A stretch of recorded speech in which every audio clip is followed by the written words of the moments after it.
জুলাই গণ অভ্যুত্থানের পর থেকেই নারায়ণগঞ্জের ক্ষমতাধর ওসমান পরিবার লাপাত্তা। এখন গুঞ্জন পালিয়ে থেকেই সম্পদ বিক্রি করছেন তারা। এরই মধ্যে সেলিম ওসমান অর্ধশত কোটি টাকা দামের 3টি আলিশান বাড়ি বিক্রি করেছেন মাত্র 18 কোটি টাকায়। আরও বিক্রির গুঞ্জন এখন শহর জুড়ে।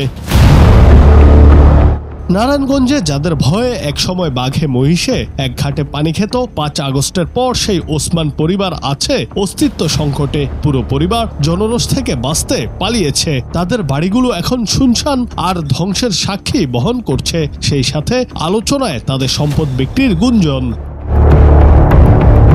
তবে শুধু গুঞ্জনই নয়, এরই মধ্যে শহরের উত্তর চাষাড়ায় রামবাবুর পুকুরপাড় এলাকার সেলিম ওসমানের মালিকানাধীন পাশাপাশি 3টি আলিশান বাড়ি বিক্রির খবর ছড়িয়েছে। অর্ধশত কোটি টাকার বাড়ি কম দামে বেচে লাপাত্তা হয়েছেন বলছেন অনেকে। বাড়িগুলো কিনেছেন ফকির অ্যাপারেলসের মালিক ফকির মনিরুজ্জামান। তাদের দাবি 5 আগস্টের আগেই কিনেছেন এসব বাড়ি। তবে বাড়ির কেয়ারটেকাররা জানিয়েছেন পরিস্থিতি বুঝে পালানোর আগে 2টি এবং পলাতক থাকা অবস্থায় 1টি বাড়ি বিক্রি হয়। পলাতক থেকে সম্পদ বিক্রির ঘটনায় প্রশাসনের নজরদারি বাড়ানোর তাগিদ সচেতন মহলের।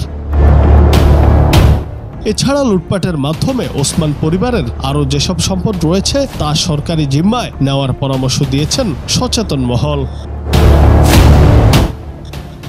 জুনায়েদ আহমেদ, বাংলা টিভি।